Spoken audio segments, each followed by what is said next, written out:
It's the third meeting between Donald Trump's top envoy Steve Witkoff and President Putin. This time the American arrived as his boss urged the Russian leader to get moving on the Ukraine ceasefire.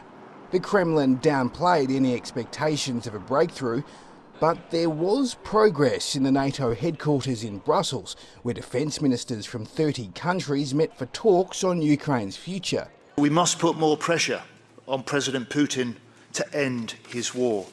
And we must step up our support for Ukraine, both in the fight and in the push for peace. The British and European group pledged $38 billion in aid.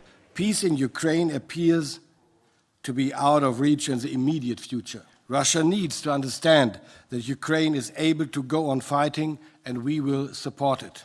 Ukraine's European allies said Russia had already launched 10,000 glide bombs this year and are launching over 100 drone attacks every day. Kyiv has endorsed the US ceasefire proposal, but accuses Moscow of deliberately stalling. Ukraine says hundreds of Chinese nationals are now fighting in the Russian army.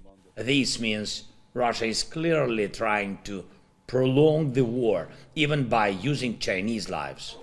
The president said Ukraine is ready to buy additional air defence systems from the US after Germany said it couldn't supply Patriots. Vladimir Zelensky also took time out in his hometown to pay tribute to 9 children killed in a Russian strike last week. 20 people died and more than 70 were injured when a Russian missile tore through an apartment building and a nearby playground. Elias Kluwer, ABC News.